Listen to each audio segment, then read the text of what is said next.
Nation news 18 खबर वही जो देखे सही। ग्राम पंचायत बड़का मजा से इंजीनियर कुलभूषण कुमार राय ने मुखिया पद के लिए अपना पर्चा दाखिल कराया। कुलभूषण कुमार राय ने इंजीनियरिंग करने के बाद ये चुनाव लड़ रहे हैं। आगे हुई न्यूज नेशन की टीम से बातचीत के दौरान उन्होंने बताया कि अगर जनता उन पर विश्वास करती है और इस पद के काबिल समझती है तो मैं भी उनके विश्वास पर खरा उतरने का पूरा प्रयास करूंगा। देखिए खास बातचीत। Nation news. और आज मैं यहाँ पे बड़का माजा में हूँ और यहाँ का मुखिया प्रत्याशी के लिए कैंडिडेट हैं कुलभूषण जी, जिन्होंने कल ही नामांकन किया हुआ है।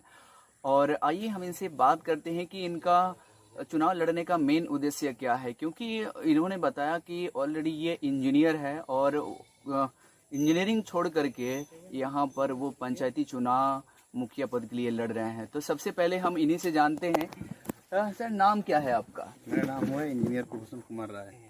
कुलभूषण जी, आप अपना पंचायत का नाम बताइए, किस पंचायत से आप हैं? बड़का माझा पंचायत नाम हुआ मेरा पंचायत का। बड़का माझा से ही आप मुखिया का इलेक्शन आप लड़ रहे हैं? हाँ, बड़का माझा पंचायत में ही नॉमिनेट किए हैं।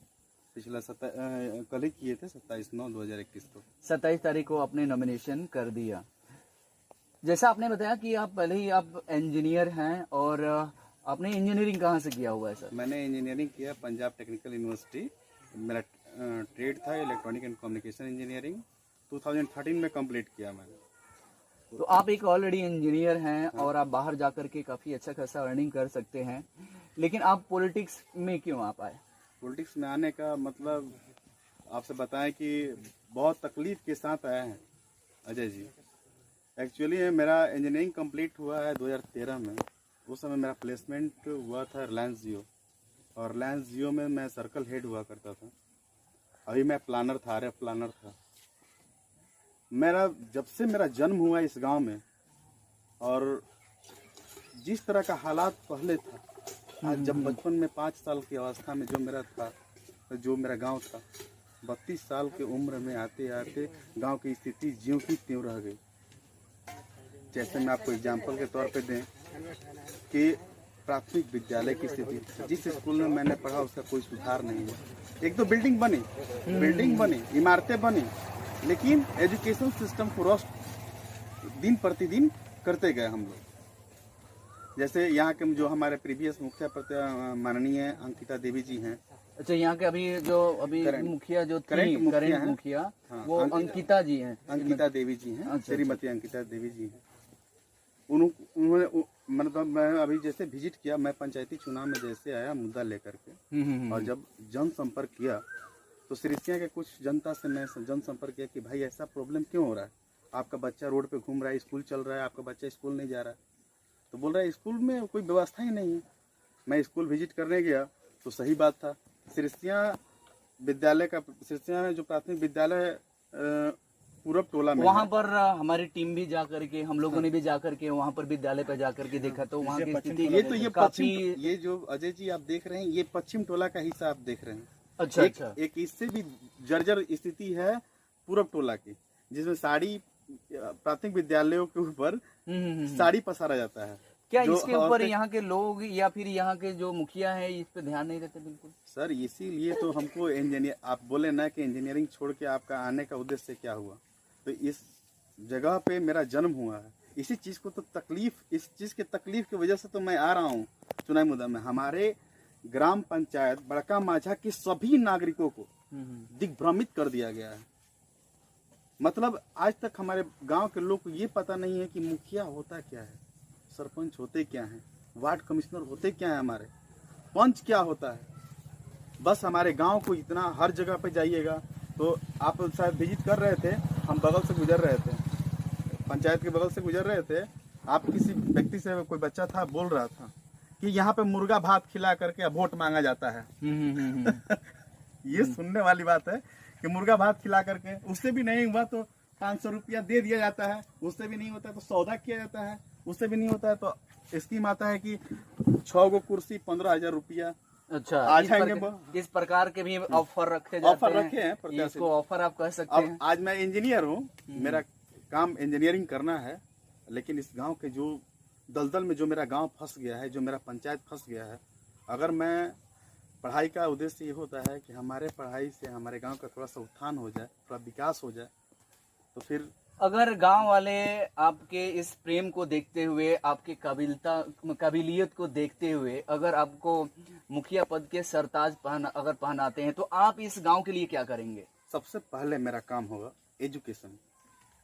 एजुकेशन पे ही क्यों फोकस है आपका? एजुकेशन, जब तक शिक्षा नहीं होगा, जैसे आप एक बच्चा बोल रहा था अभी आपको कि 500 मुर्गा ये कब तक चलेगा? 22 तारीख तक चलेगा।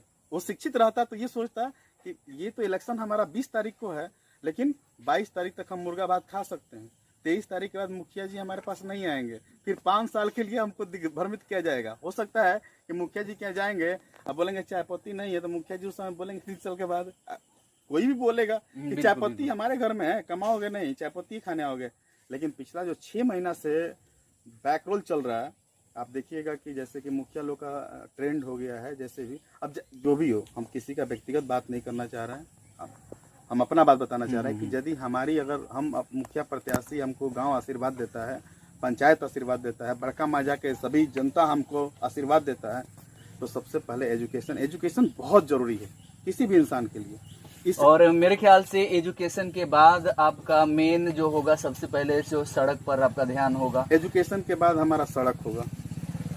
चलिए, बहुत बहुत अच्छा। और उसके बाद आज से एक सबसे बड़ी दुख की बात यह है, आपसे कहना चाह रहे हैं अजय जी, कि हमारे पंचायत में आज से 10 साल पहले, 20 साल पहले से चुनाव हो रहा है। 1978 के बाद हमारे यहाँ चुनाव हुआ 2000 में। हमारे यहाँ 20 साल से मुखिया आ रहे हैं और वो जो भी विकास कर रहे हैं सिर्फ दिग्भ्रमित करके लोगों को लूट रहे हैं और एजुकेशन सिस्टम को रस्ट कर चुके हैं। जब यहाँ का लोग एजुकेटेड होगा नहीं, समझेगा नहीं, तो दिग्भ्रमित होना ही होना है। बिल्कुल बिल्कुल। जैसे आपको हम बोल दें कि 500 रुपया आज दे दिया, हमको वोट दे दिए, लेकिन वो व्यक्ति एजुकेटेड रहता तो ये तो सोचता ना कि 500 रुपया में तो मेरा 4 दिन घर चलेगा, लेकिन उसके 4 साल तक उसका गुलामी कौन झेलेगा? अभी मैं, आप लोग तो यहाँ पे पूछ रहे हैं प्रत्याशी के नाते, मैं जनसंपर्क कर रहा था, आप लोग से मुलाकात हो गई। अभी हमारे साथ एक महिला है, इनके दरवाजे पे जाने का रास्ता नहीं है। अभी जनसंपर्क में इनके पास कोई व्यवस्था नहीं है। ये आप ही के पंचायत की हैं? हाँ। क्या जी आपको राशन कार्ड मिला है? हाँ। राशन कार्ड है। क्या प्रॉब्लम है? क्या प्रॉब्लम आप बता रही थी? वो क्या दिक्कत आ रहा था? क्या दिक्कत भर रहा? हमारा दिक्कत ये बा रोड के दिक्कत बा। मुखिया जी से कहले ना नहीं हुआ? मुखिया जी से बात भर रहा? मुखिया जी तो आवता नहीं, जाता नहीं, देखता ही। समस्या आपके सामने है और ये समस्या, मेरे ख्याल से इस प्रकार की समस्याएं और भी पंचायत में होगा, और जो लोग संपर्क में आए वो अपना समस्या रख रहे हैं। और भी प्रेशराइज किया जाता है। देखिए, हमारे मुखिया में कोई प्रॉब्लम नहीं है, वार्ड में कोई प्रॉब्लम नहीं है। प्रॉब्लम जानते हैं क्या है? बताऊं तो क्या बताऊं? मतलब उम्मीद है कि आप जीतने के बाद जो है आप वैसा ही काम करेंगे जैसे आप देख करके आए हुए हैं।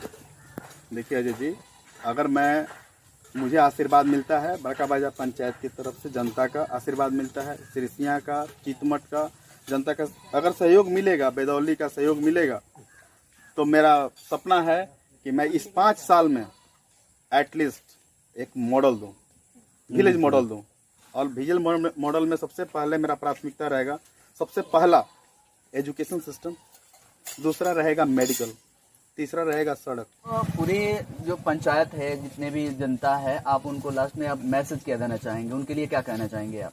लास्ट में यही मैसेज देना चाहते हैं कि आप लोग दिग्भ्रमित ना होइए, आप लोग किसी मुर्गा, पैसा, रुपया के चक्कर में मत पड़िए, आप लोग विकास मांगिए। अगर आपके पास कोई मुखिया प्रत्याशी आता है, इवन मैं अपना बात खुद कर रहा हूँ कि मैं आपके बीच आता हूँ, तो आपका हक है पूछना कि अरे भैया आप आए किस लिए हैं, करिएगा क्या? कम से कम ये बोलना सीख जाइए, और जिस दिन विकास हो गया हम जीत गए। चलिए, बहुत। कुलभूषण कुमार राय ने नामांकन कराने के बाद सीधा उन्होंने सड़क और शिक्षा पर जोर देते हुए कहा कि अभी भी हमारे पंचायत में ऐसे कई गांव हैं जहां पर बरसात के दिनों में आने जाने में काफ़ी कठिनाई होती है। बरसात के दिनों में ना केवल आम लोगों की बल्कि बच्चों को स्कूल जाने में भी काफ़ी परेशानी होती है। न्यूज नेशन की टीम जब जाकर के वहां पर जांच पड़ताल किया तो उन्होंने पाया कि वास्तव में बरसात के दिनों में वहां पर जा करके पढ़ाई करना कितना मुश्किल है। स्कूल की स्थिति काफ़ी जर्जर देखी गई, स्कूल के आसपास काफ़ी घास देखे गए और ये भी पाया कि विद्यालय काफ़ी दिनों से बंद है। गांव के लोगों ने उनका समर्थन करते हुए कहा कि स्कूल में 6 महीने पढ़ाई तो 6 महीने बंद रहता है। देखिए ये खास रिपोर्ट।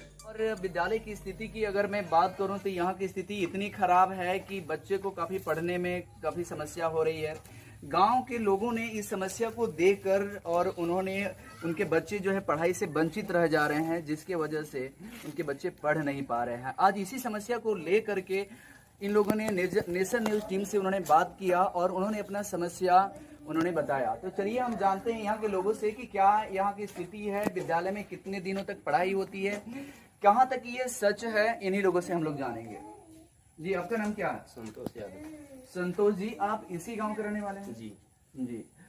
अब बताइए क्या समस्या है इस विद्यालय, ये विद्यालय कितने दिन तक चलता है, कितने दिन बंद? ये विद्यालय 6 महीना चलता है। 6 महीना बच्चा खुश रहता है कि हमको कोई स्कूल नहीं भेजेगा क्योंकि इधर पानी लग जाता है। अच्छा, यहाँ के जो आप जैसा कि आपने देखा कि सड़कें वहां से यहाँ तक काफी सड़कें एकदम जर्जर है, उसकी स्थिति काफी खराब है। तो यहाँ क्या स्थिति रहती है बरसात के दिनों में, कैसा स्थिति बना रहता है? मेरा उम्र 34 बरस हो गया। मैंने 30 बरस से देख रहा है कि इस पंचायत में रोड का पूछले मत कीजिए।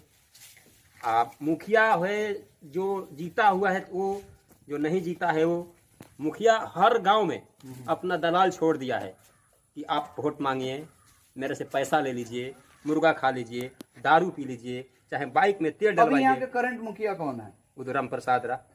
तो 5 साल कितने सालों से है अभी? वो 10 बरस से है। 10 बरस हो गया, अभी तक उन्होंने यहाँ पर फोकस नहीं किया कि बच्चे यहाँ के पढ़ाई कैसे करेंगे। ना पढ़ाई के मुद्दा पर वो कुछ बोलबे नहीं करते हैं, ना आते हैं। बहुत आदमी 5 साल 10 साल कह भी चुका है, लेकिन वो लोग इस पर पहलू करते हैं कब? जब चुनाव आ जाता है तब वो भी आते हैं। वो जानते हैं कि जो बोलने वाला व्यक्ति है उनके पास रुकते नहीं है, क्योंकि ये कुछ बोलेगा तो बाकी आदमी भी सुन लेगा। वो उसी के पास जाते हैं जो उनका खास बना हुआ है। चलिए, आपका नाम क्या है? सुदामा जी, आप इसी गांव के हैं? जी।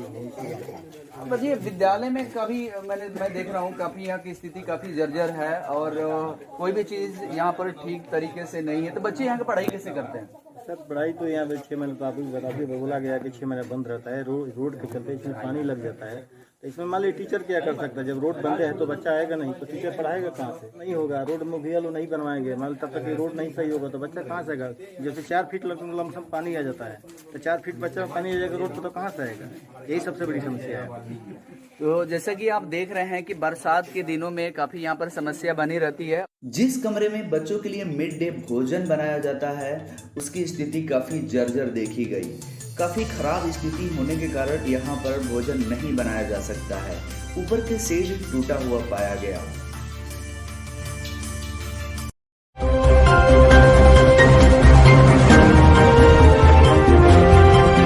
आप देख रहे हैं नेशन न्यूज।